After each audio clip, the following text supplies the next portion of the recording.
কানজগাড়ির জামাল তালুকদার লেনের কিছু ব্যবসায়ী, কানজগাড়ির বাইরে জামাল তালুকদার লেনের কিছু ব্যবসায়ী একটি মানববন্ধন করে। এখানে মিথ্যা একটি অভিযোগ দায়ের করে বর্তমান কানজগাড়ি বণিক সমিতির সাধারণ সম্পাদকের বিরুদ্ধে।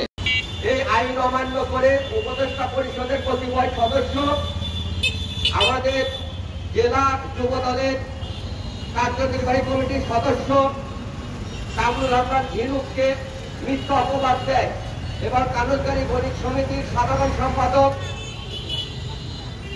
জনাব জিহাদউদ্দিন কাঞ্চনকে থাকাকালীন সে অনেক মামলা হামলা খেয়েছে এবং সে বর্তমানে এখন বিএনপির সঙ্গে যুক্ত।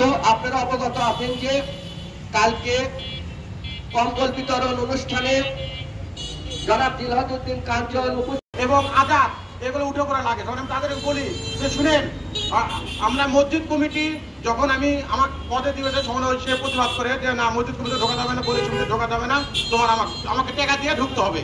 এই জুবাই আমাকে ডাইরেক্ট করে ভণ্ড, এই দাঁড়িয়ালা লেবাস, এই জুবাই আরো যখন আমি যখন প্রতিবাদ করি যে ভাই এটা বসে তো আপনি মীমাংসা করতে পারেন, সকল আমার থেকে টাকা চায় যে 50,000 টাকা দাও, তাহলে তোমরা এই সাংবাদিক সম্মেলন বা প্রতিবাদ সভা এগুলো করবো না, সকল জুবাই।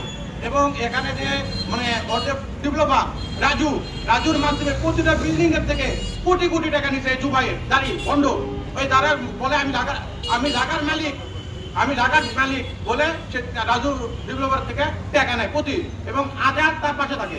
এবং কালকের যে ঘটনা বলছে 4.5 লাখ টাকার মাল দোকান থেকে লুট হতে, সে 4.5 লাখ টাকা দোকানের মালই নাই, এমন একটা দোকান যে করে কিনে বেচা দোকান যে পুরাতন মাল বিক্রি করে এই বলে কথা বলে। এবং আমার ভাইকে ওখানে যখন বলতে আমার ভাই যখন বলতে বলে আমি স্পটে ছিলামই না, আমি জানি না ঘটনা, কিন্তু এই যে কমিটির জন্য মানে আমার পদকে ভিও করার জন্য এরা একটা মানে চক্রান্ত করে এই জুবাই ভণ্ড মানে চাঁদাবাদ।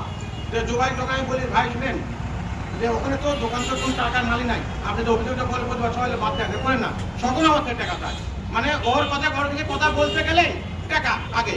এই আজাদ আমার ভাষাকে যখন সরে দেয় আমার বড় ভাইকে মনে করে বড় ভাইকে বলতে দেয় যে বলতে চায় যে ভাই